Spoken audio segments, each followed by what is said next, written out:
నమస్తే, welcome to Leo. మనతో ఉన్నారు పొలిటికల్ అనలిస్ట్ శ్రీలీల గారు. నమస్తే అండి. నమస్తే అండి. వైఎస్ జగన్మోహన్ రెడ్డి లోటస్ పాండ్కి మకాం మారుస్తున్నాడు అని కొన్ని వార్తలు వస్తాయి. అది ఖచ్చితంగా అది నిజమే అంటూ వైసీపీకి సంబంధించిన చాలామంది క్యాడర్ కూడా దాన్ని ధృవీకరిస్తున్నారు. అయితే ఎందుకు ఏమిటి అంటే 2-3 రకాల కారణాలు చెప్తున్నారు. లేదు, ఏదైతే గతంలో 2019కి ఎన్నికయ్యే ముందు కావచ్చు, తన ప్రభుత్వం వచ్చే ముందు కూడా ఉన్నది లోటస్ పాండ్ అని, కాబట్టి జ్యోతిష పరంగానో లేదంటే ఇంకో పరంగా సెంటిమెంట్ పరంగానో అదే బెటర్ అని చెప్పి, లేదు తల్లి చెల్లిని పూర్తిగా బయటికి వెళ్ళగొట్టడానికి అని చెప్పి, లేదు ఇటీవల మనం చూసాం బ్రదర్ అనిల్ గారు కూడా మా భార్యకు భద్రతను పెంచండి అని చెప్పేసి అన్నారు.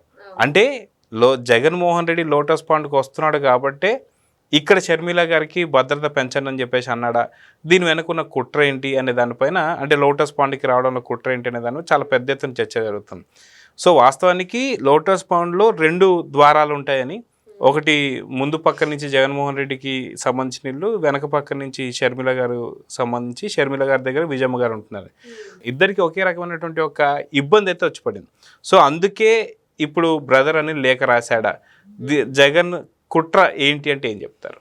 ఇక్కడ జగన్మోహన్ రెడ్డి నిజంగా జాతకాలు నమ్ముతాడంటే నమ్మడని అనిపిస్తుంది. ఆయన మనస్తత్వం కానివ్వండి, గతంలో ఆయన చేసిన పనులు కానివ్వండి, ఆయన మూర్ఖత్వం, లేకపోతే ఒక జోకర్ లాగా ఆయన చేసిన పనులు, ఇవన్నీ చూస్తుంటే ఆయన జాతకాలు నమ్మడం అనేది అర్థమవుతుంది. ఎందుకంటే హిందువుల్ని ప్రేమించడం కానీ శాస్త్రాన్ని అనుసరించడం కానీ ఎప్పుడూ లేదు.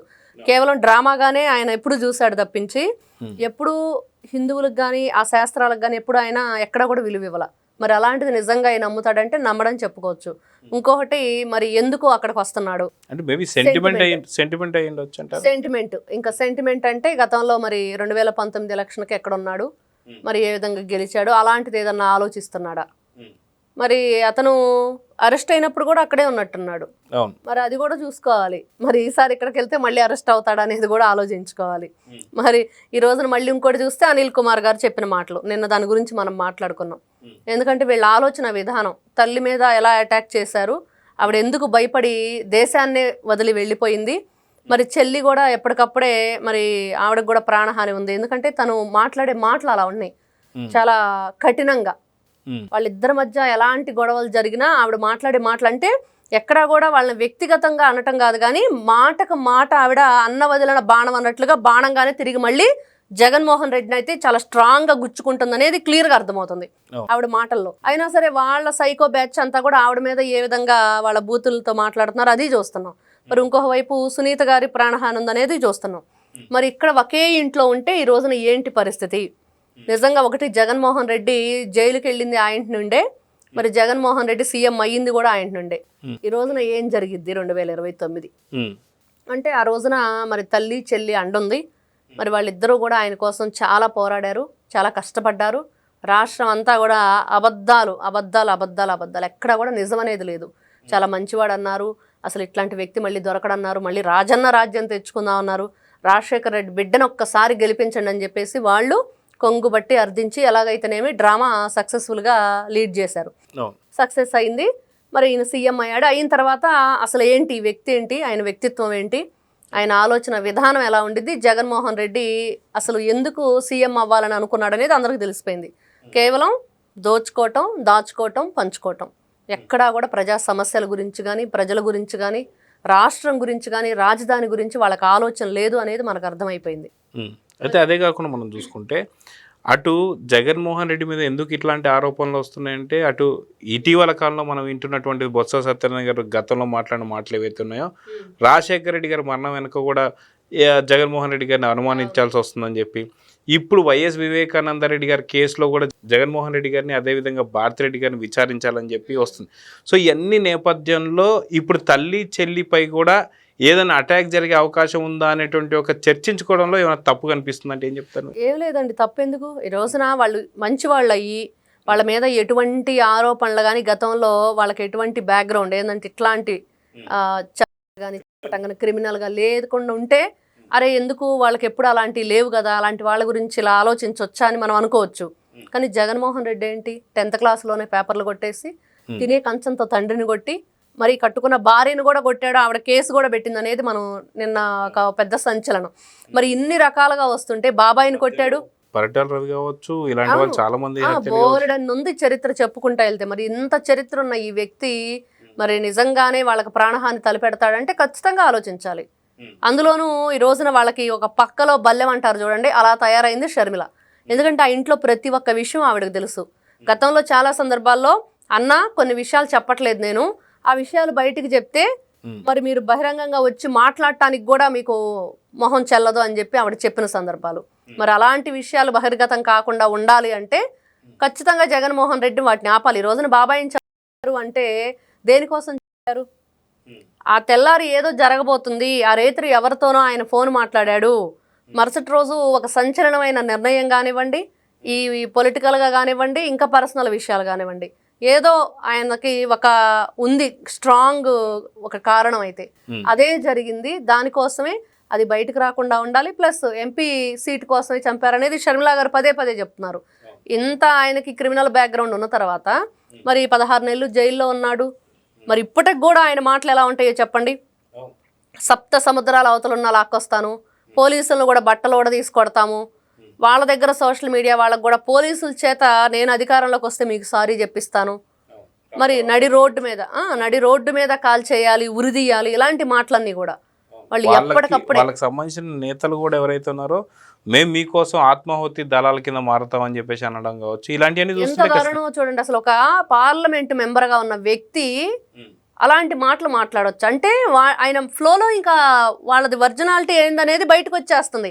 మేము ఇంతే, మేము ఇలానే ఉంటాం, ఇదిగో మేము జగనన్న కోసం ఏదైనా చేస్తాం. ఆత్మాహుతి దళం అంటే ఎవరు మాట్లాడతారండి? అది ఉగ్రవాదులు. మరి వీళ్ళు ఏమనుకోవాలి ఈ రోజున వైఎస్ఆర్సీపీ పార్టీ వాళ్ళని? అంటే అంటే నువ్వు సామాన్య ఏదో కార్యకర్తవు కాదు. ఈ రోజున రపరప బ్యాచ్ అంటే మొత్తుకి వాళ్ళని బానిసలు చేశారు. వాళ్ళు మద్యం ఇచ్చో లేకపోతే వాళ్ళకి ఏదో బిర్యానీ ఇచ్చో డబ్బులు ఇచ్చో మాట్లాడిస్తున్నారు అనుకుంటున్నాం. కానీ ఒక ఎంపీగా ఉన్న వ్యక్తి ఇలా మాట్లాడాడు అంటే ఏ విధంగా చూడాలి? ప్రతి దాంట్లో మీరు ఆ ఇంటర్వ్యూ చూస్తే ఇంకా ఆయన్ని సరైన క్వశ్చన్స్ పడలేదు అనిపిస్తుంది రజనీకాంత్ గారి నుండి. ఇంకా అడగాలి గట్టిగా, ఇంకా క్వశ్చన్ చేయాలి. అన్నిటికీ ఏదేదో అంటే దులపరించుకొని వెళ్తారంటారు చూడండి, అలా వెళ్ళాడే తప్పించి ముక్కుసూటి సమాధానం ఎక్కడా చెప్పాల.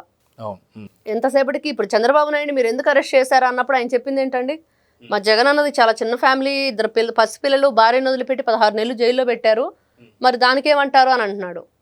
అంటే వీళ్ళ ఆలోచన ఈ రోజున షర్మిల గారు భర్త భయపడుతున్నారన్నా, విజయలక్ష్మి గారు గతంలో భయపడి దేశం వదిలి వెళ్ళిపోయారన్నా, ఈ రోజున వివేకానంద రెడ్డి గారి భార్య తన కూతురి ప్రాణానికి హాని ఉందని చెప్తున్నా, మరి ఈ రోజున వీటన్నిటికి మళ్ళీ జగన్మోహన్ రెడ్డి మరి ఆ లోటస్ పాండ్కి ఎందుకు వస్తున్నాడన్న వీటన్నిటికీ లింక్ ఉంది ఖచ్చితంగా. అందరూ ఈ రోజున జాగ్రత్త పడాల్సిన అవసరం ఏర్పడింది. మరి ఆయన లోటస్ పాండ్లో ఉన్నప్పుడే కదా మరి ఆయన హత్యగావింపడ్డాడు. చాలా ఇలా చూసుకుంటే లోటస్ పాండ్లో జగన్మోహన్ రెడ్డి ఉన్నప్పుడు ఎన్ని రకాల కార్యక్రమాలు జరిగినాయి, ఎక్కడెక్కడ దేనికి వీళ్ళు రూపకల్పన చేశారు, ఎంతమంది మీద దాడులు జరిగినాయి, ఏ విధంగా వీళ్ళ రాక్షస స్వరూపాన్ని మరి అక్కడ చూపించారనేది క్లియర్గా అర్థమవుతుంది. మన కోర్టుకి వెళ్ళి నుంచి వచ్చిన తర్వాత కూడా అక్కడికే వెళ్ళినట్లున్నాడు ఆయన. అంటే ప్రతిసారి అంటే ఆయన అదే ఇంటిని ఎందుకు కోరుకుంటున్నాడు, అక్కడి నుంచి వీళ్ళు ఎలాంటి స్కెచ్ వేస్తున్నారు అనే దాని మీద ఈ రోజున అందుకనే దాని గురించి చర్చ జరుగుతుంది. లోటస్ పాండ్ అనగానే జగన్మోహన్ రెడ్డి గారు అక్కడి నుంచి ఏమి రచించబోతున్నారు అనే దాని మీదే ఉంది. అందులో రాధాకృష్ణ గారికి చుక్కలు చూపిస్తాననటం, లేకపోతే ఇప్పుడు చెవిరెడ్డి భాస్కర్ రెడ్డి ఆఫీసర్స్ ఏమన్నాడు, నీ ఇంటి ముందే ఇల్లు తీసుకొని ఉంటాను, ఇక్కడే ఉంటానని, ఇలాంటి మాటలు వీళ్ళ ఆలోచన, వీళ్ళు చేసే పనులకి రెండు కూడా మనం చూసుకుంటే ఖచ్చితంగా వీళ్ళు ఏదో చేయబోతున్నారు. అందుకని ఈ రోజున షర్మిల గారి భర్త కూడా బయటకు వచ్చి నా భార్యకి ప్రాణహాని ఉందని చెప్పారనేది క్లియర్గా అర్థమవుతుంది. అక్కడ నాకు ఇంకొక రకమైన అనుమానం వస్తుంది. వాస్తవానికి కూటంపై కుట్రలు చిమ్మడానికి కావచ్చు, లేకపోతే రాష్ట్రంలో విధ్వంసం రేకొడటానికి అక్కడ ఎలంకాల నుంచి ప్లాన్లు చేస్తున్నాడు. కానీ ఇక్కడ కంప్లీట్గా ఏదైనా ఒక మనిషిని లేపేస్తానికి ప్లాన్లన్నీ కూడా అంతా లోటస్ పాండ్లోనే జరుగుతాయి. ఎందుకంటే వివేకానంద రెడ్డి గారికి కావచ్చు, అదేవిధంగా గతంలో రాజశేఖర రెడ్డి గారు కావచ్చు, అదే పరిటాల రవి కావచ్చు, వీళ్ళంతా కూడా ఇక్కడే జరిగిందని చెప్పేసి అంటున్నారు. సో ఇప్పుడు మళ్ళీ ఇంకొకరిని బలి తీసుకోవడానికే ఇక్కడైతేనే సెట్ అయ్యిద్ది ఆలోచనలు అని చెప్పేసి అని రాబోతున్నారు అనేది చాలా మంది. రేపు 2023 తెలంగాణ ఎలక్షన్స్, సారీ 2028లో తెలంగాణ ఎలక్షన్స్ వస్తున్నాయి. మరి వాళ్ళ ప్రాణమిత్రులు మరి గతంలో ఇద్దరు కలిసి ఏ విధమైన కుట్రలు చేశారు, ఏ విధంగా రాష్ట్రం మీద విషం జిమ్మారో కూడా మనం చూసాం. అంటే ఒక వ్యక్తి సీఎంగా ఉండి కూడా ఆ రాష్ట్రానికి హాని చేశాడు అంటే జగన్మోహన్ రెడ్డి అనేది క్లియర్గా మనం చెప్పుకోవచ్చు. మరి వాళ్ళతో చేతులు కలిపి ఏ విధంగా చేశాడని చూస్తే మరి ఈ రోజున కేటీఆర్ కేసీఆర్ కోసం ఏదైనా పన్నాగాలు పన్నబోతున్నారా? ఇక్కడ పాపం రేవంత్ రెడ్డి గారు కూడా ఆలోచించుకోవాలి. ఇప్పుడు జగన్మోహన్ రెడ్డి హైదరాబాద్ ఎందుకు వస్తున్నాడు, లోటస్ పాండ్లో ఎందుకు ఉంటున్నాడంటే ఎంతమంది దీంతో కనెక్ట్ అయి ఉన్నారో చూడాలి. మరి ఏం జరుగుతుంది? రెండు రాష్ట్రాలకు కూడా ప్రమాదం పొంచి ఉందని చెప్పి అనుకోవచ్చు అంటే. ఖచ్చితంగా ఆలోచించాలండి. ప్రమాదం అంటే ఏదో వరదలు వస్తున్నాయో లేకపోతే ప్రకృతి వైపరీత్యమో కాదు. ఇట్లాంటి వ్యక్తులు వికృత చేష్టలు చేసేవాళ్ళు, ఇంత భయంకరంగా ఆలోచనల్ని చేసేవాళ్ళు ప్రాణాలను సైతం లెక్క చేయకుండా నడి రోడ్డు మీద ఇప్పుడు తోట చంద్రయ్య లాంటి వాళ్ళని ఎలా గొంతు కోసారో చూసాం. మరి అలాంటిది మరి ఇట్లాంటి వ్యక్తుల్ని మనం తక్కువ అంచనా వేయకూడదు. తస్మాత్ జాగ్రత్త, చాలా జాగ్రత్తగా వీళ్ళని మనం అబ్జర్వ్ చేస్తూ ఉండాలి. వీళ్ళ అడుగులు ఎటువైపు పడుతున్నాయి అనేది కొంచెం జాగ్రత్తగా మనం చూడాలి. సో చూద్దాండి, ఖచ్చితంగా మీరు అన్నట్టుగా ఏదైతే జగన్మోహన్ రెడ్డి మళ్ళీ లోటస్ పాండ్కి వస్తున్నాడు అంటే అటు రేవంత్ రెడ్డి గారు కావచ్చు, ఇటు చంద్రబాబు నాయుడు గారు కావచ్చు, ఖచ్చితంగా తగు జాగ్రత్తలు తీసుకోవాలి, కఠినమైనటువంటి ఒక నిఘా పెట్టాలని అయితే కోరుకుందాం. నమస్తే. నమస్తే. Please subscribe to Leo News for more videos.